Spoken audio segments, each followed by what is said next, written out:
I'm here with the Association of African Universities Television, AAU TV. I just want to say that without the media, you won't know what's going on in the world.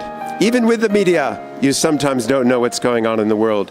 So you need to tune in to the reliable sources who are really on the front lines, who can give you the information you need and give you facts, not conjecture, give you real news, not fake news. And this is the place to find it, AAU TV. The voice of higher education in Africa.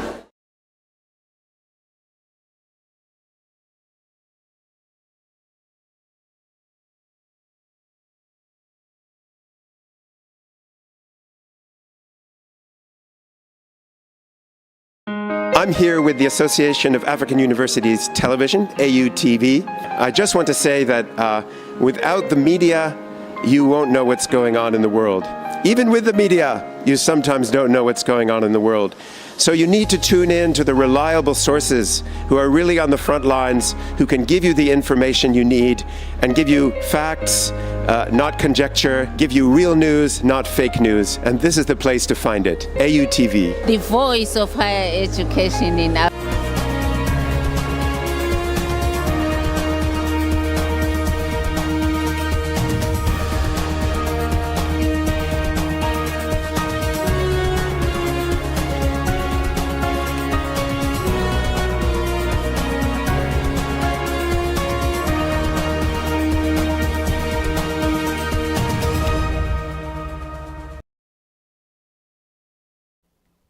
Good afternoon, this is AAU TV coming to you live from our headquarters here in Accra, Ghana. I am Maame Otuakoa, Nyame. And in our top stories for the next 30 minutes, South Africa is urgently working to expand veterinary training. Nigerian mothers demand support for breastfeeding week. Ghanaians honor Daddy Lumbe's legacy.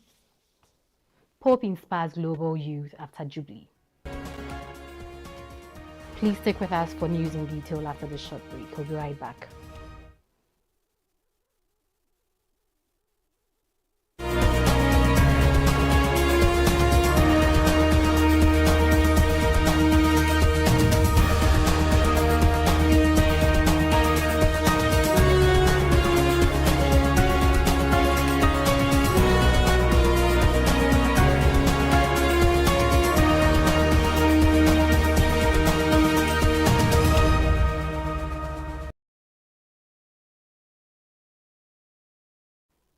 And our very first news item, South Africa is urgently working to expand veterinary training due to a severe shortage of vets. Currently, only the University of Pretoria offers accredited training, producing about 170 graduates annually. With just 3,000 active vets for over 60 million people, the shortage is critical. Government and universities like Fort Hare and Free State are proposing a second veterinary school to address challenges such as immigration, burnout, and unfulfilled rural post issues that threaten food security, animal health, and public health efforts. With only about 3,000 active veterinarians serving over 60 million people, the country falls far short of the global standard. That's less than 50 vets per million people, where international norms suggest 4 to 8 times that number. Dr. Paul van der Merwe from the South African Veterinary Association says the profession is bleeding talent, losing up to 100 veterinarians annually to emigration or burnout. He warns that training more students won't fix the problem unless the conditions driving vets out are addressed. While the government has reinstated veterinarians on the critical skills list, attention is now turning to long-term solutions.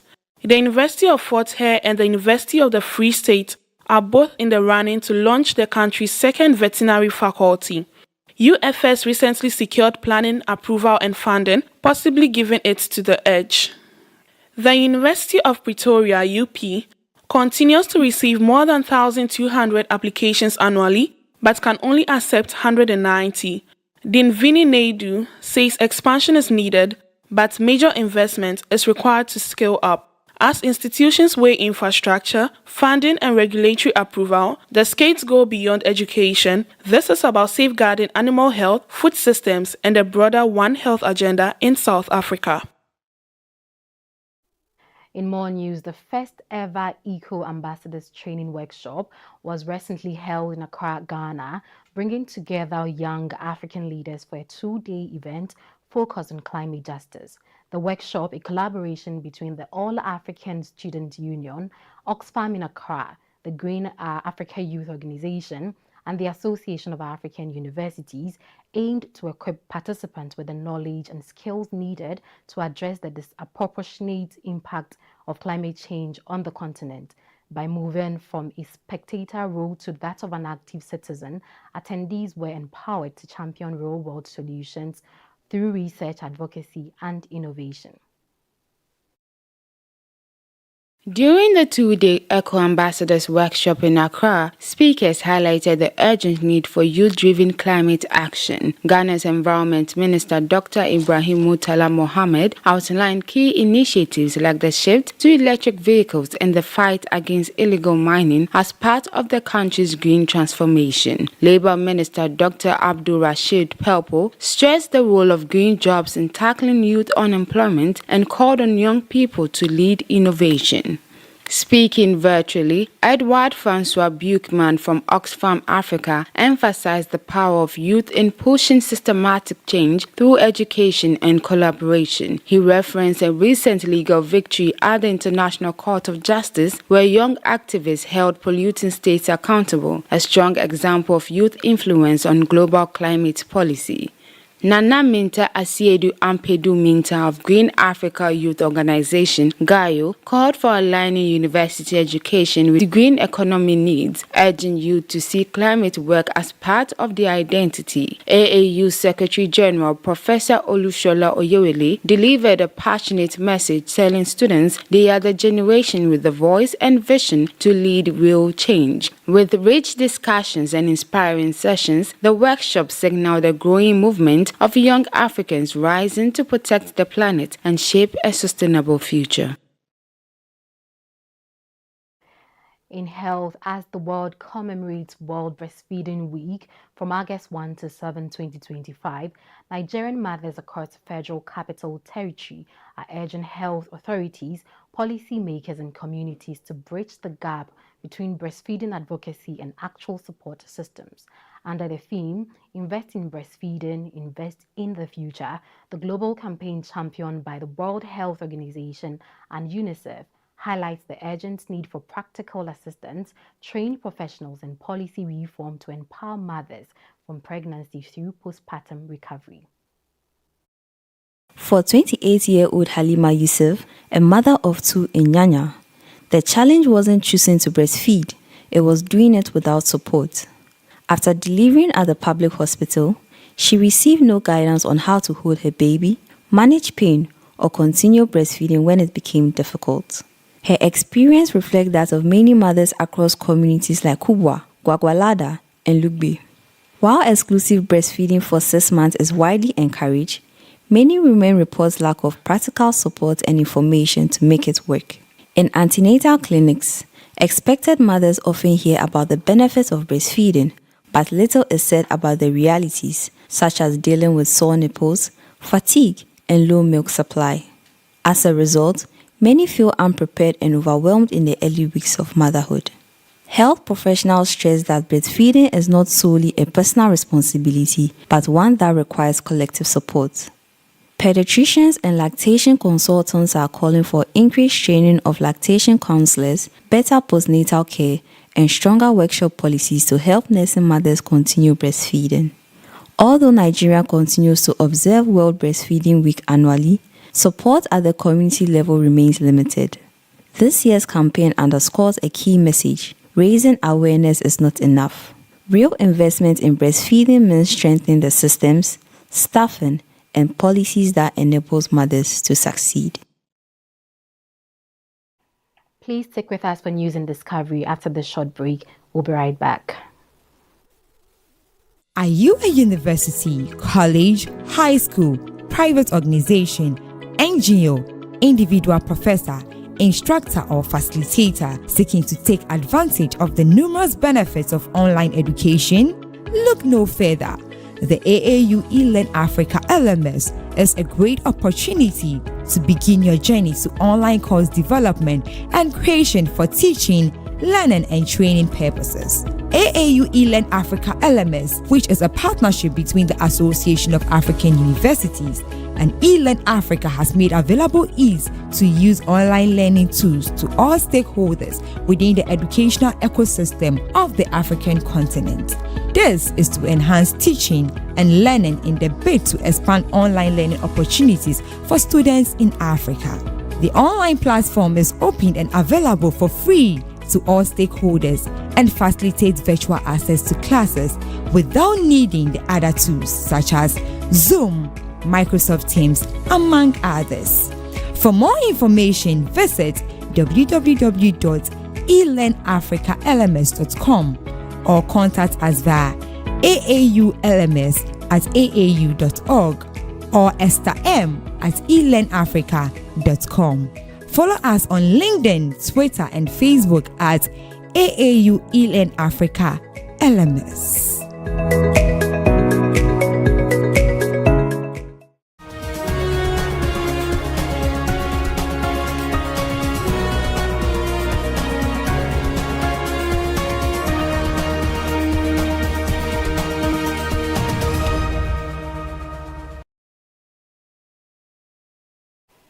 You're welcome back from the break, and now in our discovery story, Liquid Intelligent Technologies, a subsidiary of Cassava Technologies, has introduced its Business Internet Access BIA service in South Africa. The new solution offers a dedicated internet line for businesses of all sizes, ensuring reliable connectivity without high cost and complexity of traditional dedicated internet access. Backed by a 99% uptime service level agreement and round-the-clock support, BIA aims to minimize downtime and support uninterrupted business operations. The service also includes standard DDoS visibility reporting for improved cybersecurity. This launch reinforces Liquid's mission to empower South African businesses with scalable, high-performance digital tools.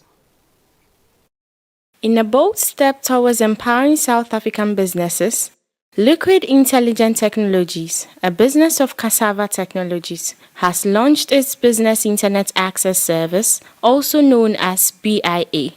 Tailored for companies of all sizes, BIA offers a reliable, high-performance internet solution without the high cost often associated with traditional dedicated internet access services. A standout feature of the new offering is an exclusive, dedicated internet line, ensuring consistent speed and reliable performance for critical business operations. To further guarantee performance, the service comes with a comprehensive service level agreement, promising up to 99% uptime and a 24/7 year-round customer support, minimizing downtime and ensuring peace of mind for business owners. Recognizing the growing need for cyber protection, BIA also includes distributed denial of service, or DOS visibility, reporting as a standard feature. This empowers businesses to identify threats early and strengthen their digital defenses. Powered by its own secure and scalable network, Liquid's BIA marks another major step in bridging the digital gap, supporting even small and medium-sized enterprises with enterprise-grade connectivity. The launch reflects Liquid's ongoing commitment to driving business growth through technology, ensuring that no South African business is left behind.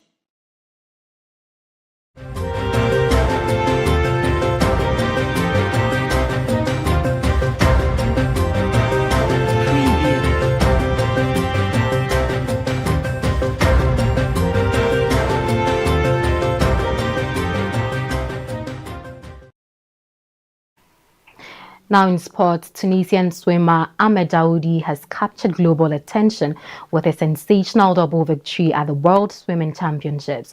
After clinching gold in 800-meter freestyle earlier this week, Daoudi surged to the top again, winning the men's 1,500-meter freestyle in a dramatic finish. Outspacing elite competitors including American Bobby Fink, the triumph cements Daoudi's place among the sport's rising star. His achievements mark a proud moment for Tunisia and rekindle memories of Olympic champion Ousmane Melody, ushering in a new chapter for Tunisian and Arab swimming. In a stunning display of endurance and determination, Tunisian swimmer Ahmed Jaoudi has claimed his second gold medal at the World Swimming Championships, this time in the grueling men's 1,500-meter freestyle. Just days after capturing the 800-meter title, Jaoudi returned to the pool with fire in his eyes, outpacing world-class competitors including American Bobby Fink in the breathtaking final sprint.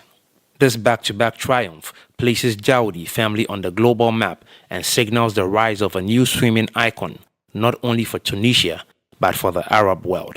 Following in the footsteps of Olympic legend Ousmane Melody, Jaoudi's victories are more than medals. They are a source of national pride and regional inspiration. A new generation now sees what is possible. With a double gold in hand and history behind him, Ahmed Jaoudi isn't just making waves, he's making legacy. Now in entertainment, in a moving display of love and gratitude, thousands of Ghanaians gathered at the Independence Square on August 2nd, 2025 to honor music legend Daddy Lumba. The candlelight vigil brought together fans of all ages who came to celebrate the life and unmatched career of Charles Kojo Fosu, a man whose music has shaped Ghana's cultural identity for decades. From heartfelt tribute to powerful sing-alongs of his timeless hits, the night was a celebration of a national treasure whose over 200 songs have brought joy, comfort and meaning to millions. The sheer turnout and emotion underscored what Ghanaians have long known. Daddy Lumba was more than just an artist. He was part of the nation's soul. On the night of August 2nd, thousands came not to mourn, but to celebrate the extraordinary life of Charles Kojo Fosu, the beloved Daddy Lumba. For decades, his voice echoed through homes, markets, weddings, and radio waves, his lyrics capturing love, loss, laughter, and life itself. On this night, the people gave the love back in full. There were emotional performances, poetry, and powerful harmonies of his most cherished songs, songs that have become part of Ghana's cultural DNA. Daddy Lumba wasn't just a successful artist, he was a phenomenon. With over 200 timeless tracks, he redefined high life, influenced generations of musicians, and built a career that spanned more than 3 decades of unmatched consistency and passion. Though he passed on July 26th after a long illness, his legacy lives stronger than ever. The crowd, the emotion, the unity at his vigil speaks volumes. Ghana didn't just lose a musician. Ghana lost a piece of itself. In song, in memory, and in spirit, Daddy Lumba remains. Forever loved, forever celebrated.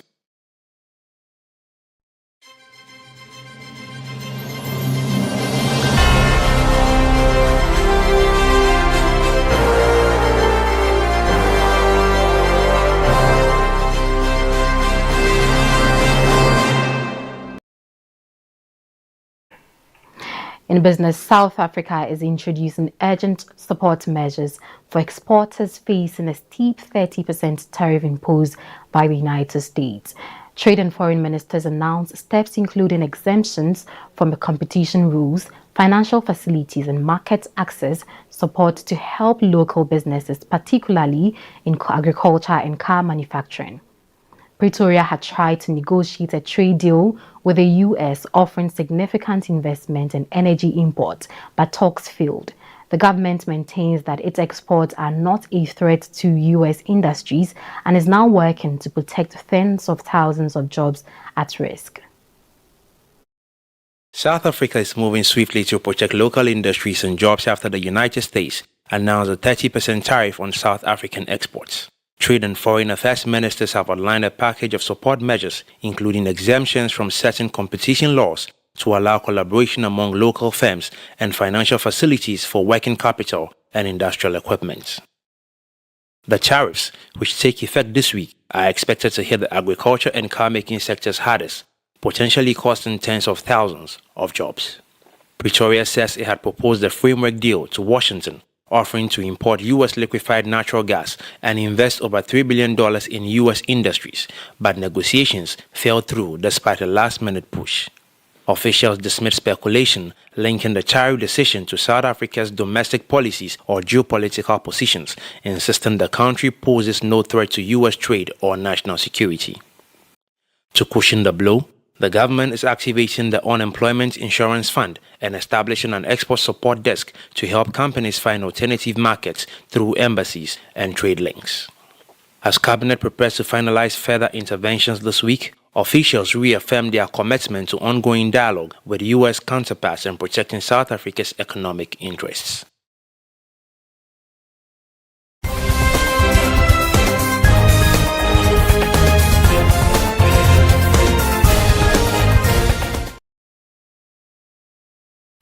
On international front, Pope Leo XIV called over 1 million Catholic youth to return home with renewed faith and enthusiasm as a week-long Jubilee of Youth concluded in Rome. The event, part of the Vatican's Holy Year, drew young pilgrims from 150 countries for prayer, worship and spiritual reflection. Despite overnight rain and the reported deaths of 2 participants, the gathering remained joyful and resilient. The Pope emphasized a call to holiness and encouraged young people to be active witnesses of their faith as they return to their communities around the world. In a stirring conclusion to a historic gathering, Pope Leo XIV commissioned over 1 million young Catholics to return to their home countries, inspired to spread the light of the gospel. The Jubilee of Youth drew pilgrims from 150 nations to Rome, where for a week they filled the cobblestone streets with hymns, prayers and joyful expressions of faith, an energetic witness from the church's emerging generation. Even as the rain fell through the night, the atmosphere remained uplifting. Camped in open fields on the outskirts of the Eternal City, many welcomed the sunrise with hope and gratitude, their enthusiasm undimmed by the weather. Among them was Somil Rios from Puerto Rico, who described the experience as deeply meaningful despite the challenges. Though voices were hoarse from singing and cheering, the spirit of the moment remained alive at daybreak. Tragedy, however, did touch the gathering. The Pope announced the loss of 2 young pilgrims and the hospitalization of a third, news that cast a quiet shadow over the closing moments. Yet, the core message of the Jubilee rang strong and clear, a call to aim higher, to live with purpose and pursue holiness without compromise. With renewed faith and unwavering zeal, these young pilgrims now journey home, carrying the gospel into the world, one prayer and an act of love at a time.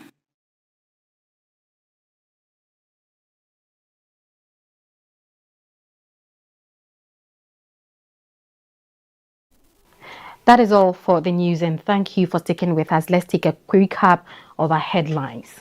In higher education, Ekua Ambassadors Workshop empowers young African leaders. In health, Nigerian mothers demand support for Breastfeeding Week. Ghanaians honor Dadilumba's legacy. And in international, Pope inspires global youth after Jubilee. And now, thank you very much for sticking with us on the AAU TV Mid-Week News. Get interactive with us on our dedicated news portals and social media platforms at Association of African Universities. I am Maame Otuakoa, Nyame, and do have a lovely week.